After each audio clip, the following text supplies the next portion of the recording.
Hi, my name is Nairi. I run an adoption support channel. Today is a chatty video about my family life and what my plans are for 2022. If you're into more like factual tips and advice, then please check out my channel, pre-adoption and post-adoption. It's all on there. So today is a family chatty video, and what I wanted to say to you is Happy Christmas. We're nearly there, so I don't know when this video is actually going to be published, but it'll be closer to Christmas than what it is now, and I hope you have the most amazing Christmas, whether you have a child for adoption yet or you don't. I hope you have an amazing Christmas. And I just think that for me, some of the things that I've learned over the years is to try and enjoy the process leading up to the day, because when you get to the 2 days, they're just manic, aren't they? And everything flies by and it's gone before you've even started. So try and enjoy the build up if you can, because family life is such a precious thing in any way, shape or form. If you have any family, whether it be children or not, any family are so precious and we take them for granted so much. Part of the reason why I'm saying that is I lost my mother-in-law yesterday, and she was 91 years old, but unexpectedly died on a COVID ward, which is very, very sad. She actually, although she had COVID, that's not actually what took her. In the end, it was just frailty and old age, but it was sad. 91 years of giving to other people, that's how I would describe her. A very she could potentially be quite a stern woman, yes, but then I think that's the generation she was partly in as well. Like what you said to your children, what you say goes. But somebody who was always there to do something for somebody else. And it's going to be tough leading up to Christmas, knowing that we've got a funeral hanging over us. Whether it happens before or after Christmas will be tough. We'll be all right. We'll get there. Fortunately, my boys are taking it okay at the moment. As far as the channel goes, I'll just really want to thank those people who've given me the ideas that I've been using. You'll probably see, if you've asked for a video, that gradually I am working my way through them, and I've done about 3 or 4 that people have actually asked for, different subjects around adoption. I've got probably another at least 4 or 5 that I can still do, and I'll be working on those in the new year. So what I'll do is, once you see this video go out, I'll have a complete break, but you will see the tips and advice. I've called them adoption mass vlogmas, but they're not really vlogs, are they? But they're just tips and advice which are kind of like a minute long about adoption. I'll probably be able to go right up to Christmas with those, or thereabouts. That's the plan, because a lot of them are pre-recorded. Keep looking, you will see stuff on there. But as far as what I call longer videos and more in-depth videos, when this one goes out, this will be the last one before Christmas, and then I'll take a break right up until, after we've had New Year's. So I say a break, but those of you who've been following me for a while probably know that a break for me isn't really a break, because I don't know, it's just not me. Like, I can relax in the evenings and watch telly and stuff. If it's boring telly, I get bored with that. So I'm not very good at kind of getting to task in the evenings, unless it's painting, which I like doing. So if you haven't found my other channel, Plan with Nairi, I do planner decoration using sticker books, but I'm also in the process of doing some artwork to try and make my own stickers. That's going to be a long process. But you're on an adoption channel, and you may or may not know that I'm writing a book about adoption, pre-adoption at the moment. Pre-adoption, probably UK process pre-adoption, but then there'll be a second book which will be post-adoption, which will be for anybody. So over the period between Christmas and New Year, if I get some time where we're not all too sluggish and full of Christmas pudding or whatever it is, then I will probably do a little bit of writing, because I won't be doing publishing and I won't be thinking of video ideas, so my brain will be free to do that. So that's probably what I'll be doing. So into 2022, I've got some they're kind of New Year's resolutions for me, but there's some things that I need to take myself to task with, really. Having had a diagnosis this year of trigeminal neuralgia, life has changed, and it's not necessarily for the worse, but it's different, and so I need to accept that and go with it. And the other thing I was thinking as well is, like, COVID, now we've got Omicron, what we're going to have after that, Demicron, Flomicron, Zomicron, I don't know. But I just think life is different, and a lot of us have to find different interests. We have to find things that, you know, we accept mean that sometimes we're going to have to be at home, we're going to have to do things where we can't always be in bigger groups of people, etc. A bit of a talking to myself, and I think that I need to learn to enjoy what I have, enjoy what I can do, which is obviously the work on the channel. I kind of enjoy it because I feel like I am connecting with people.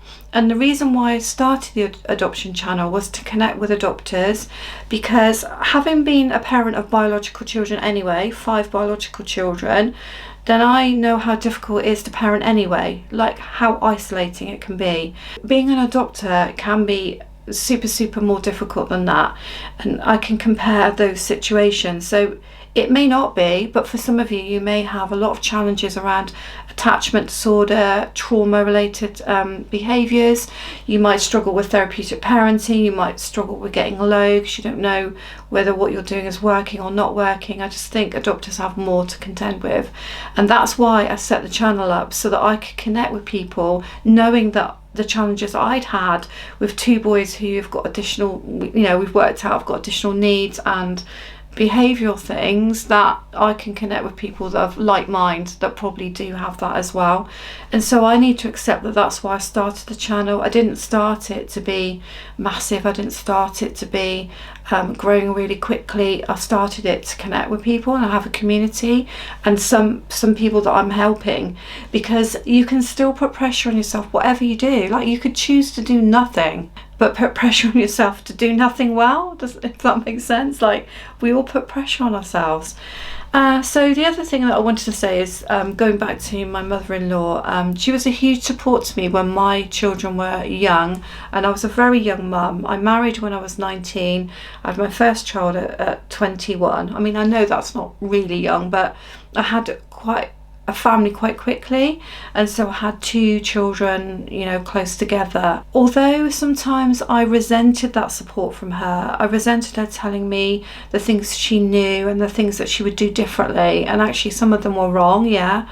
But what I have learned to appreciate is the fact that she wanted to do it for me, and that she didn't want me to be alone. She didn't want me to be stuck at home on my own with young kids whilst my husband was at work and just be lonely. And I think loneliness in parenthood, for adopters, whoever, is such a massive issue. It's a massive issue because you feel there is nowhere to go and no one to talk to, and when it gets difficult you become even more isolated. And she prevented those early years being really lonely for me, and then as time went on and I built a relationship back up with my mum, that meant that I had her support back there again, and that relationship is fantastic now. But in those really early days I didn't have anybody but her, and yeah, it got too intense after a while because I lived next door to her, and that's not a great idea for early marriage. I still realised what she was trying to do, and I would just encourage you, if you're thinking of adoption, to make sure, really make sure that you just extend your hands out to your extended family. You put your hands out to your extended family and make sure that you have as good a relationship as you can have with that extended family. And if people offer you help, or family members offer you help, yes, of course you don't want them to be too intensely in your family, but take that help. If they want to do shopping, you know, you've got to be prepared to let other people into your life when you're an adopter, because I'm telling you, there's no other way. If you are an adopter, you'll already know this, and if you started off with a weak support network, you'll know that you've had to build that up, and you'll also know that people that you thought were going to stand by you didn't. But generally speaking, the grandparents or the close sisters or brothers or whatever that have always been kind of there for you when the chips are down are going to be the ones that are going to be there for you. So really think about who they are if you don't know who they are. And if you're in it already, adopting, just think about if you've cut some people off that actually could actually help you, and actually you're just too proud to accept it. I'm such a proud person. I'm going to beat myself up now, like because I had such a difficult childhood where I had to survive. It was survival. I never wanted to let anybody in. I'm very much like that now, and that's what sometimes drives me to be very independent and want to do things my own way. It's not because I think I'm better than anybody else. It's because I'm too afraid to let people in, and I think some people are like that, just like me.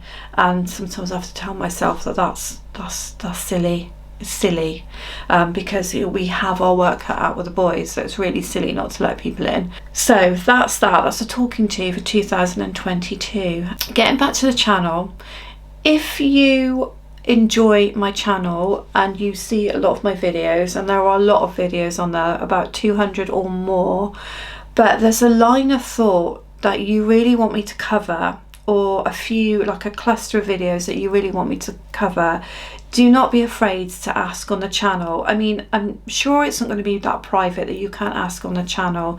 It's probably easier for you to do that, because if you find my email and email me, then I've got to come back to you and we have to exchange emails. And it also means that other people on the channel can see what you're asking for. But I don't mind doing the odd niche video that I know is going to flop. Like some subjects I know they're going to flop because it's just going to be such a narrow group of people that are interested in it. They are adopters, but they're a narrow group of adopters, so they are going to flop. But I still don't mind doing that for people that are following me and they've subscribed to me. Like, I don't mind doing that. So please do, for 2022, if you've got ideas and you're watching in the background but you're not commenting, don't be afraid to. Don't be afraid to comment. I'll always come back to you, and I'll always say if I'm able to do it or I'm not able to do it, or I'll just say hi to you, because it's really nice for me to connect to you as an audience. So guys, I will see you in the new year. Thank you so much for following me, and if you haven't subscribed, please do, and I'll see you in 2022.